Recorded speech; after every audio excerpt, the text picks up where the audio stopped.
বাংলাদেশ জাতীয়তাবাদী দল বিএনপির সিনিয়র যুগ্ম মহাসচিব অ্যাডভোকেট রুহুল কবির রিজভী আজ নয়াপল্টনে বিএনপির কার্যালয়ে বলেছেন, বর্তমানে সমাজে নানা ধরনের সামাজিক অপরাধ বেড়ে গেছে। প্রশাসনিক স্থবিরতার কারণে মব কালচার বা গণ উশৃঙ্খলতার মাত্রা বেড়েই চলেছে।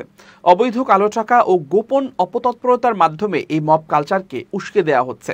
তিনি অভিযোগ করেন, বিএনপির নাম ব্যবহার করে প্রযুক্তির মাধ্যমে উদ্দেশ্যমূলক অপপ্রচার চালানো হচ্ছে। এই অপপ্রচার ও অস্থিরতা সৃষ্টি করে গণতন্ত্রের পথচলাকে বাধাগ্রস্ত করা হচ্ছে। এর পেছনে নির্বাচন পেছানোর গভীর ষড়যন্ত্র রয়েছে বলেও তিনি মন্তব্য করেন। রিজভী জানান, বিএনপির নাম ব্যবহার করে যারা অপরাধে জড়িত তাদের বিরুদ্ধে দল তাৎক্ষণিক সাংগঠনিক ব্যবস্থা নিচ্ছে।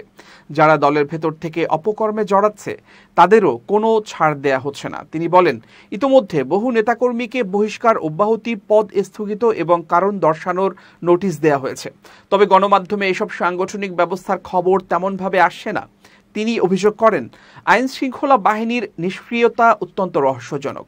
দলের পক্ষ থেকে বারবার আইন শৃঙ্খলা রক্ষাকারী বাহিনীর কাছে অপরাধীদের বিরুদ্ধে ব্যবস্থা নেয়ার অনুরোধ জানানো হলেও প্রশাসন কোনো কার্যকর ভূমিকা রাখছে না। তিনি আরও বলেন, অন্তর্বর্তীকালীন সরকার আসার পর থেকে পুলিশ প্রশাসন অনেকটাই নিষ্ক্রিয় হয়ে পড়েছে। বরং কিছু কর্মকর্তা উদ্দেশ্যপ্রণোদিতভাবে পরিস্থিতি ঘোলাটে করার চেষ্টা করছেন বলেও অভিযোগ করেন তিনি।